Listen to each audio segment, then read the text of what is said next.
São precisamente 1h29 da manhã. Quero falar com vocês.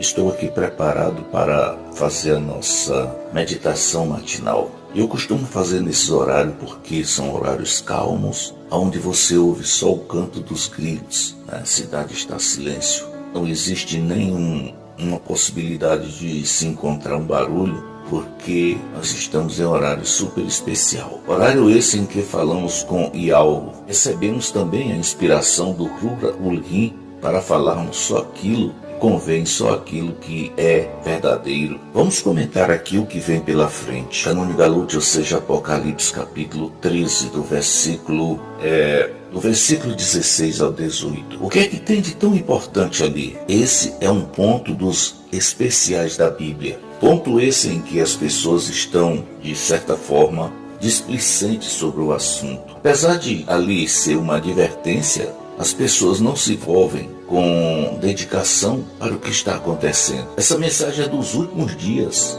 É uma mensagem, eu quero dizer para você, sincera e profunda, que merece toda a nossa atenção. Por quê? Porque os dias são maus. Tudo que se está formando em nossa frente é um nevoeiro, aonde, no momento em que ele começar, pode ter certeza, não há como fazer uma dissipação dele, porque ele é fato e contra fatos não há argumento. Por isso nós precisamos, urgente, nos preparar para receber exatamente o que vem dentro dessa profecia. Podemos saber que Satã trabalhou com afinco para que agora, nos últimos dias, as pessoas estivessem desapercebidas e que, de certa forma, eles não vão perceber o mal que está se encaminhando para destruí-los. São aqueles que estão, de certa forma, como a Bíblia diz, dormindo. Outra versão é cambaleando, bêbado. Então, de certa forma, ludibriados, encantados com a nova tecnologia. Com muita coisa que vem pela frente aí para deixar ele desapercebido cada dia mais. E Alro, sabendo de todas essas coisas, mandou esses avisos pelos seus profetas, para que aqueles que têm mais senso, mais sede de salvação, estivessem bem mais apercebidos para os últimos dias. Os falsos profetas, de certa forma, têm trazido mensagens para um povo que só querem facilidade, conforme seus prazeres, suas tradições, e assim ignoram que a própria Bíblia, mesmo paganizada, tem falado. Eu quero dizer para você que, apesar desse livro chamado Bíblia ser um livro incompleto, porque muitas verdades foram substituídas e colocadas em seu lugar blasfêmias, coisas que não edificam a ninguém a não ser a Satã, pelos desejos que ele tem de ver toda a semelhança de Ialro, de certa forma perdida, preparadas para o dia da destruição, para o fogo purificador. Esse é o desejo de Satã. Então, gente, eu quero dizer para vocês aqui, ou seja, um dia Ialro criou o ser humano à sua semelhança e deu a eles o fôlego de vida chamado Rai. Esse é o motivo do seu nome, a segunda etapa, ser pronunciado como Ialro Rai, quer dizer, Ialro é vida. Esse é o motivo. As pessoas sequer imaginam e foram engodados com esses nomes de Deus, Jesus, Cristo, Espírito Santo. Realidade, estão longe de ver o Salvador. Esses que assim estão procedendo, muitos se acham preparados. Já estou preparado para ver Jesus. Eu não posso contradizê-los. Na realidade, Jesus ele é muito cruel. Sua doutrina tem enricado muitos e deixado outros pobres miseráveis. Basta ele saber que os servos de Ialro estão precisando de ajuda, mas ainda ele dificulta o caminho deles. Mas nós não vamos parar por aqui, nós vamos continuar. O decreto de compra e venda de Apocalipse, capítulo 13, do versículo 16 até ao 17. Apesar de ser pequeno esses versos, mas o conteúdo deles é suficiente para que todos nós busquem entender, porque a coisa vai pegar. Toda a preparação tecnológica que está sendo preparada agora, ela tem a ver com o decreto de compra e venda. São fatos que as pessoas sequer imaginam como esse decreto vai mudar a vida de muitos que estão vivos hoje, Até que tem muita energia, mas com certeza, quando eles receberem o chip, é o fim para eles. Eu digo para eles porque eu não quero receber esse elemento. Mas vai dificultar a nossa vida, não poder comprar e não poder vender? Exatamente. Esse é o momento que o remanescente tem que aprender a viver da sua própria produção, tem que aprender a se afastar das indústrias, dos supermercados, tem que aprender a deixar de comer aquelas coisas prazerosas que realmente estão prontas para destruí-los. Muita gente não vai ter a percepção da mensagem, sabe por quê? Porque estão com o templo sujo pelos costumes e tradições prazerosas. Não se atrevem a abnegar dos seus prazeres para dar lugar à promessa de Yahushua. Qual foi a promessa dele? Bom, falando pelos termos da Bíblia, João Ferreira de Almeida, ele disse que nos enviaria o Consolador, mas no original ele nos enviaria o Rura Ulihim de Yahu, quer dizer, isso é um retorno, chama-se derramamento do Rura, mas na Bíblia Ferreira de Almeida eles mudaram para derramamento do Espírito Santo, não tem nada a ver. Esse Espírito Santo está sendo derramado dentro das igrejas, demais religiões, sistemas espíritas, católicos e protestantes, de forma que as pessoas se batem como um peixe fora d'água. No final eles não sabem de nada. Esse é o Espírito Santo, é a pomba gira. O mundo jaz no maligno, como disse Yahushua. Mas aqueles que deixam o Rura do Altíssimo tomar conta do templo, como Yahu falou no livro de 1 Coríntios 3, 16, 17, esses serão bem-aventurados. Não sabeis que o teu corpo é o templo do Rura Ulihim de Yahu? Isso aqui é a origem verdadeira que vem do hebraico paleoarcaico. Tu não sabes que o teu corpo recebeu um dia o fôlego de vida? Bereshit, capítulo 1, versículo 26, quando Yahu criou o homem, depois dele perfeito, criado maravilhosamente, Yahu se curvou-se sobre ele e deu aquilo que é dele. O Rura Ulihim soprou em suas narinas o fogo de Rai, quer dizer, de vida, e o homem se fez alma vivente. E hoje, pelo fato da queda, o homem está exatamente displicente. Esse é o motivo de nós estarmos passando 7.000 anos juntos com Satanás, porque perdemos o Rura de Yahu lá no Éden, e nós precisamos realmente ter ele de volta, pois ele nos tornará livres. O nosso corpo, como ele diz lá, o santuário será purificado. Ele só pode ser purificado quando receber de volta o Rura Ulihim de Yahu. Enquanto isso, o homem continua nas trevas. Mas nós devemos ser cônscios de que precisamos voltar. E se não receber esse Rura, não podemos voltar para nosso lar, aonde Yahu preparou para nós uma morada, como disse Yahushua, eu vou e prepararei lugar para que onde eu esteja, vocês estejam também. Olha o que ele diz, está no livro de Yahu Hanan, se eu não me engano, lá do capítulo 14 em diante. Yahushua falou isso ao discípulo quando ele disse, para onde tu vai, mestre? O Rabi, ele disse, para onde eu vou, vós não podeis ir agora, mas na casa do meu Abba há muitas moradas, se não fosse assim, eu vou-lhe teria dito. Claro que a Bíblia, João Ferreira de Almeida, muda a interpretação e coloca, eu vou preparar lugar. Não, o lugar tão preparado. A questão é nós que não estamos preparados para voltar, porque ainda vamos receber o Rura de Yahu, a terceira etapa de 2.333 tardes e manhã. É suficiente para que nós possamos receber uma pequena partícula, o Rura, que a impureza é grande no nosso corpo e o Rura se afasta de nós quando assim vivemos. Por isso, Yahushua disse, se tu me honra, guarda os meus mandamentos. Essa é a forma do ser humano se purificar para receber o derramamento da chuva que é chamada serôdia, quer dizer, total. E isso só vai acontecer no abrir e fechar de olho, após tomarmos o Pessah. O último Pessah, isso é muito importante para a gente meditar. Hoje nós estamos recebendo apenas o orvalho do Rura do Altíssimo, nós que estamos falando imbuído por ele. Mas eu digo, a maioria do mundo jaz no maligno, eles não recebem o Rura do Altíssimo por causa das suas impurezas, por causa dos seus prazeres. Estão mergulhados em fazer aquilo que lhe convém, mas não abrir espaço para o Rura do Altíssimo. Eu vos digo, qualquer um que deixar o Rura entrar, como diz Apocalipse 3:20, estou à tua porta e bato, se tu abrir eu entrarei e cearei contigo. Esses sim receberão o Rura no último Pessah, serão purificados, porque não volta, meu amigo, para entrar lá na morada do Altíssimo, nem no Éden, que é por lá que nós vamos. Não volta, lá não entra. O impuro saiu de lá, mas voltar para lá? Não, de forma nenhuma. Nós seremos purificados num abrir e fechar de olho, assim nos fala 1 Coríntios 15. E sem purificação, ninguém sai daqui. E olha que tem muita gente aí oferecendo que diz que vai ter um arrebatamento da igreja. Pode ter certeza.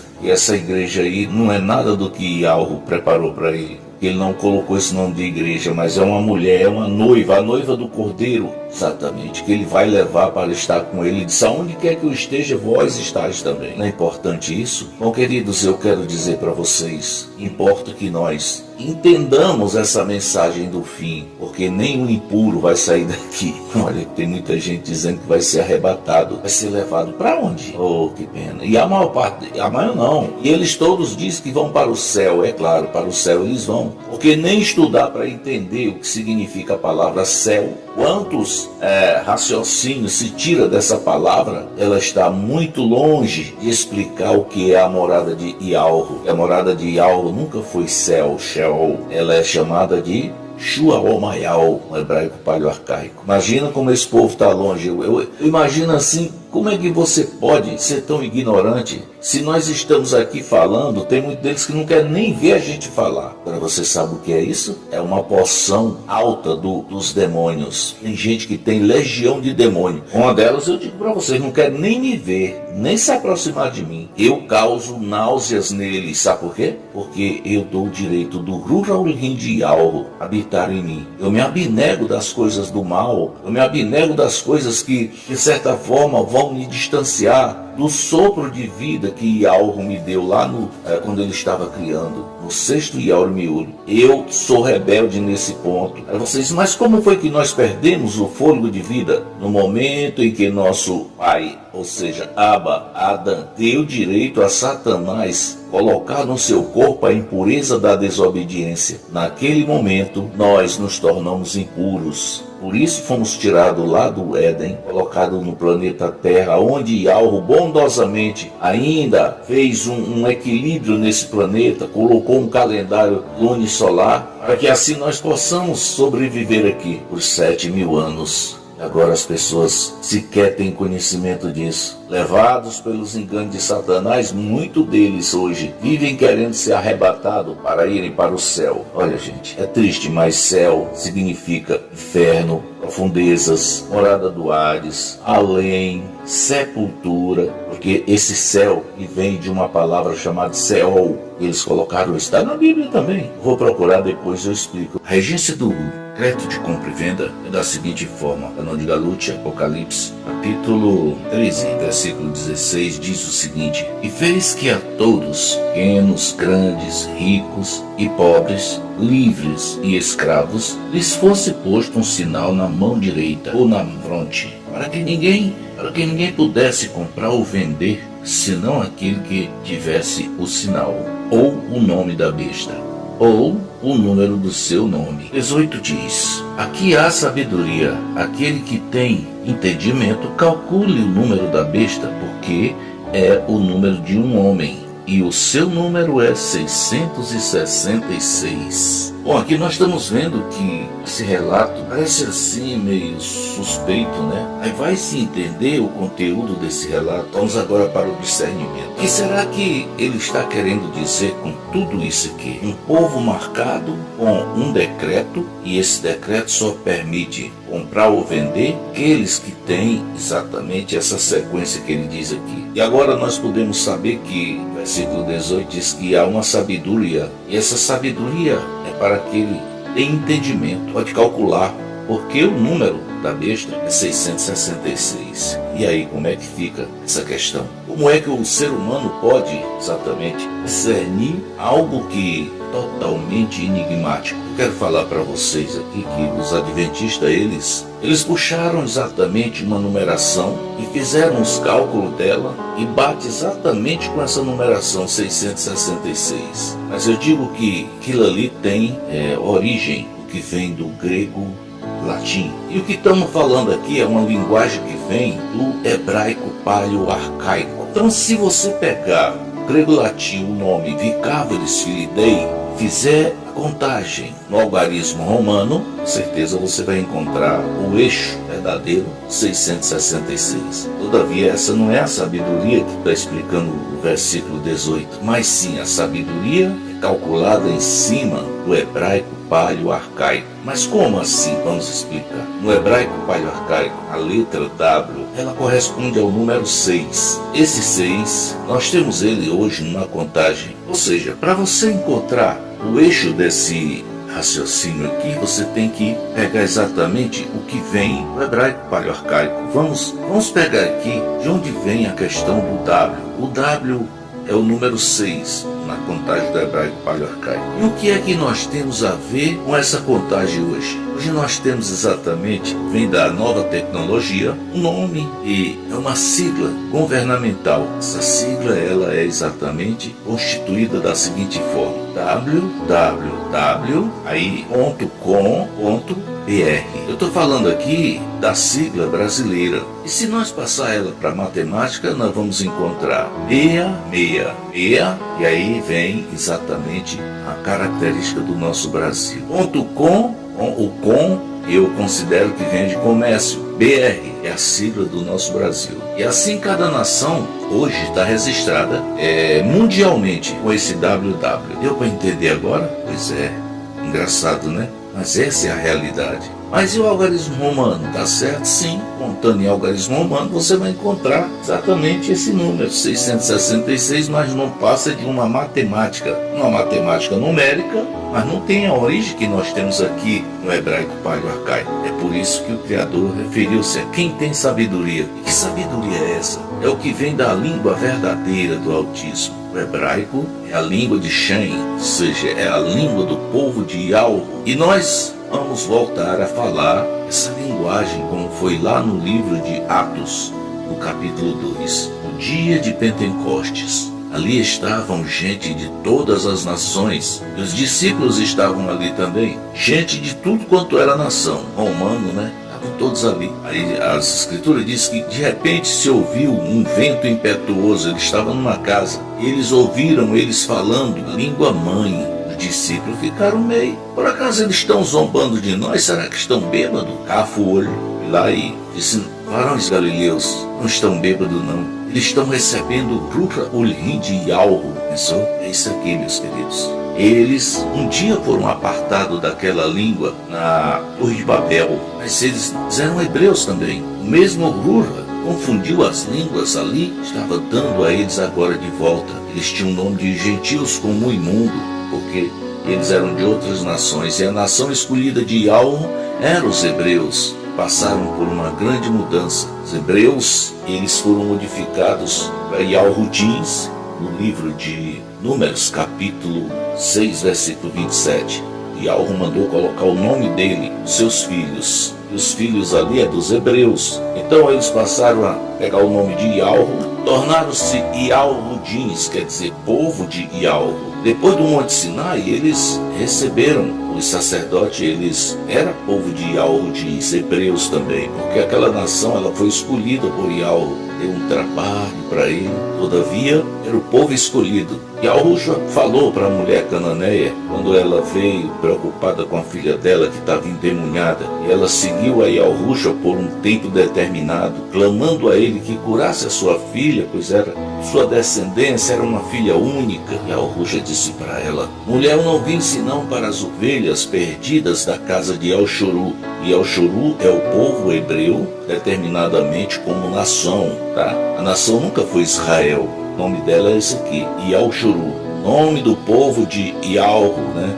A nação, como nação, não era Israel, era El-Shuru. Aí, o que acontece? Yahushua diz para aquela mulher: eu não vim senão para as ovelhas perdidas de El-Shuru. Mas ele depois disse para ela: não é lícito tomar o pão dos filhos e dar aos cães. E aquela mulher fez uma apresentação especial em humildade. Ela disse: Rabi, mas os cães comem da migalha que cai da mesa dos seus donos. Foi aí que Yahweh disse para ela: ô mulher, tão grande é a tua emuná, vai seja feito como tu queres. Eu digo para você que num futuro bem próximo, Yahushua teve que se contradizer. Mas como assim? Quando ele ordenou aos discípulos dizendo: ide por todo mundo, por todas as nações, fazei discípulos, ensinando-os todas as coisas que eu vos tenho ordenado. Ali foi o momento, o dia de Pentecostes foi um momento onde todas as nações foram autorizadas por Yahushua aos seus discípulos, que visitassem todas as nações procurando agora aqueles que aceitassem exatamente a mensagem de Rai, quer dizer de vida. Os discípulos se escandalizaram, porque todas as nações eram consideradas como imunda desde lá da Torre de Babel. Mas Cafos disse para eles: varões galileus, eles estão recebendo o Rura de Yahurai e Al-Revida. Eles estão agora entrando no mesmo sistema que Yahushua disse que enviaria o Rura, eles chamam de Consolador. Hoje eles estão exatamente adentrando ao mesmo sistema. Todos nós também já entramos. Ali foi derramado o Rura sobre eles. Em forma de quê? Será que você vai acreditar que é o que diz o versículo 3, em forma de língua? De jeito nenhum. Era como um vento impetuoso. Você não pode dar forma nenhuma a nada que esteja lá no João Maial, na morada de Yahweh. Está escrito no mandamento: não faça para ti imagem de escultura ou semelhança alguma do que tem lá no João Maial. Qualquer um que assim proceder está fora. O mandamento corta. Então não adianta você acreditar na imagem do Jesus, na sua fisionomia bonita. Não adianta você acreditar no tal de Espírito Santo, porque nada disso tem origem do alto.